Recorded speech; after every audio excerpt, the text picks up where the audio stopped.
ఏపీలో ఖాళీగా ఉన్న ఉపాధ్యాయ పోస్టులను మెగా డిఎస్సితో భర్తీ చేయాలని డిమాండ్ చేస్తూ జిల్లా అనకాపల్లిలో నిరుద్యోగ యువత నిరసన బాట పట్టారు. డివైఎఫ్ఐ ఆధ్వర్యంలో నిర్వహించిన ఈ నిరసన కార్యక్రమానికి డివైఎఫ్ఐ జిల్లా అధ్యక్ష కార్యదర్శులు చింతకాయల శివాజీ సారథ్యం వహించారు. ఈ సందర్భంగా ఆయన మాట్లాడుతూ డిఎస్సి పోస్టుల సంఖ్య పెంచి నోటిఫికేషన్ సమయం పెంచాలని డిమాండ్ చేస్తారు.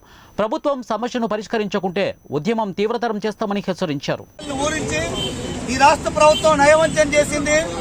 దాదాపు 4.5 ఏళ్ల నుంచి త్వరలో డిఎస్సి అని చెప్పి చివరికి మినీ డిఎస్ తో నిరుద్యోగుల్ని మోసం చేసింది రాష్ట్ర ప్రభుత్వం. ఈ రోజు శాసనసభ చివరి రోజు కనుక ముఖ్యమంత్రి గారు మెగా డిఎస్ మీద కట్టుబడి ఉండాలని చెప్పి అడుగుతున్నాం. మెగా డిఎస్ మీద ప్రకటన చేయాలని చెప్పి అడుగుతున్నాం. నిన్న విద్యాశాఖ మంత్రి వారు ప్రెస్ మీట్ పెట్టి 6,000 ఉద్యోగాలు ఇస్తున్నామని చెప్తున్నారు.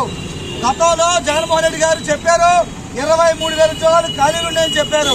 మరి జగన్మోహన్ రెడ్డి గారు మాట తప్పారా, మడవ తిప్పారా? ఖచ్చితంగా మేము చెప్పదలుచుకున్నాం. ఈ రాష్ట్ర ప్రభుత్వం అధికారంలోకి వచ్చిన తర్వాత పాఠశాలలు మూసేస్తా ఉన్నారు. జీవో నంబర్ 117 పేరుతో ఉపాధ్యాయులను రద్దు చేస్తున్నారు. అన్ని రద్దు చేస్తున్నారు. ముఖ్యమంత్రి గారు మీ ప్రభుత్వాన్ని కూడా నిరుద్యోగాలు రద్దు చేస్తారు, జాగ్రత్త అని చెప్పి ఈ సందర్భంగా తెలియజేస్తూ తెలంగాణలో ఏ రకంగా నిరుద్యోగులు ఉసురు తగ్గిందో ఈ ప్రభుత్వానికి ఈ